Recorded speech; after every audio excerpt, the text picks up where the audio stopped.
अब दूसरा पंक्ति में देखना है कि दूसरा कवित्व में जो यानी छत्रसाल, दूसरा कवित्व में किसको बारे में पढ़ाएंगे?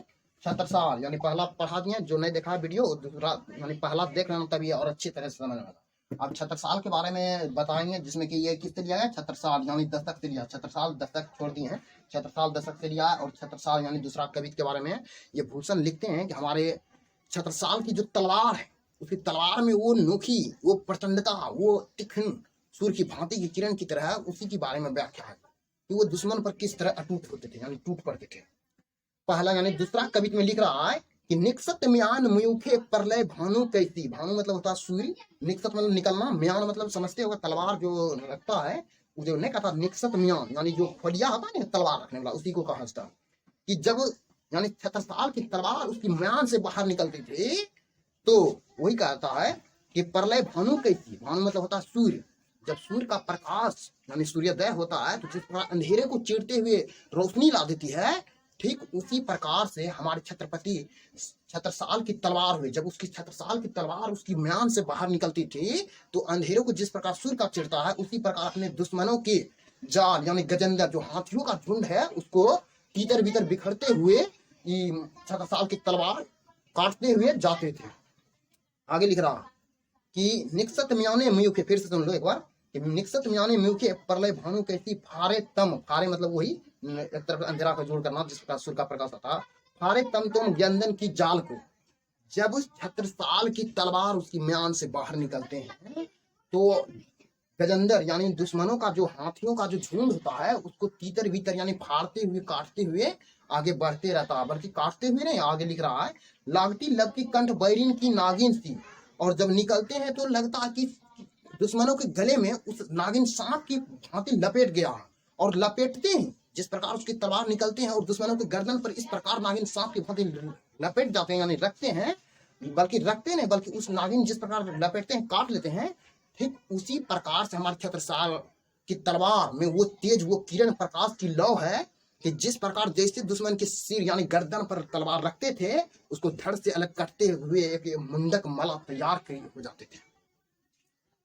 आगे बोल रहा है कि रुद्र रिझाबे दे दे मुंडन माल को। और केवल वो काटते हुए आगे बढ़ते हुए इतना ही नहीं, बल्कि वो काटते हुए एक मुंडन की माला तैयार कर लिए थे, जिस प्रकार से प्रभु शिव को प्रसन्न करने के लिए। छत्रसाल के बारे में कहा जाता है कि वो जब काटते थे दुश्मनों की गर्दन, तो इस प्रकार मुंडन तैयार हो जाते थे, जिससे शिव को लगता था कि प्रसन्न करने के लिए।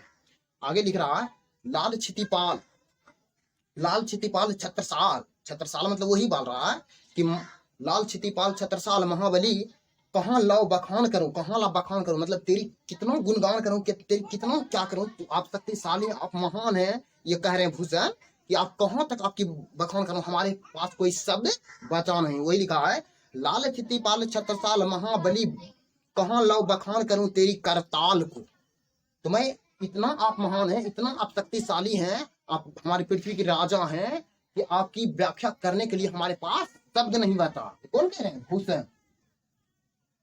आगे लास्ट पंक्ति में लिख रहा कि प्रतिभट कटे कटीले केती केती, कालिका सी किलकी केल देती काली।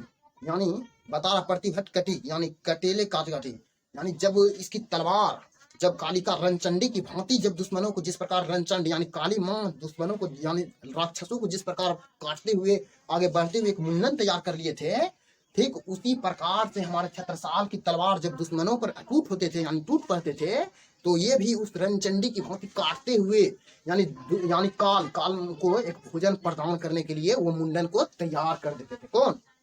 ये हमारे छत्रसाल की तलवार, जब ये दुश्मनों पर प्रहार करते थे। इस तरह दूसरा पंक्ति समाप्त हुआ। अगर अच्छी से सुने हो तो इसका क्वेश्चन आंसर भी जवाब दे देना।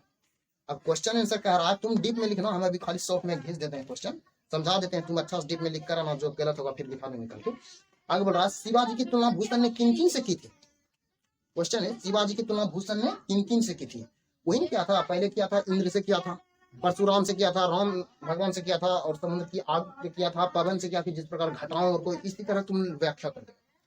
शिवाजी की तुलना ने भूषण मृग राज पे क्यों की थी? क्योंकि मृगों की जिस मृग के जो मृग का झुंड था उस पर जिस प्रकार चीता आक्रमण करता, ठीक उसी प्रकार हमारे छत्रपति शिवाजी हुए वो भी अपने झुंड पर एक तरफ से अधिकार प्राप्त करते थे।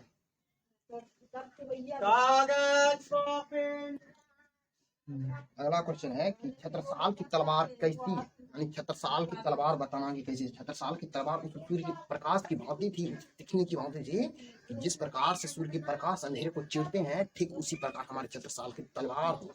वो भी दुश्मनों को क्या करते थे, काटते हुए एकदम बढ़ते जाते थे, यानी हाथियों के गजेंद्र को जान। आगे बोल रहा है क्वेश्चन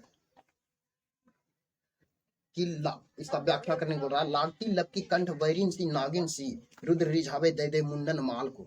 ये बता रहा है, तुम कहेगा यह पंक्ति किससे लिया गया। यह पंक्ति प्रथम कवि से लिया गया है।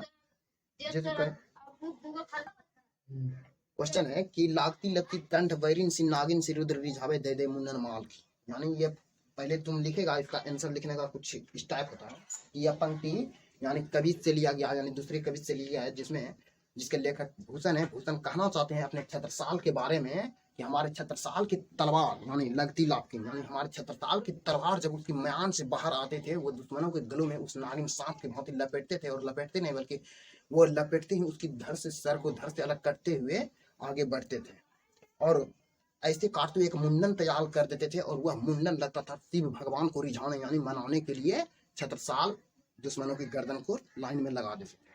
अगला क्वेश्चन है कि प्रतिभट कटक कटिले केती काटी कालिका सी किलकी क्ले देती काल को। यानी जिस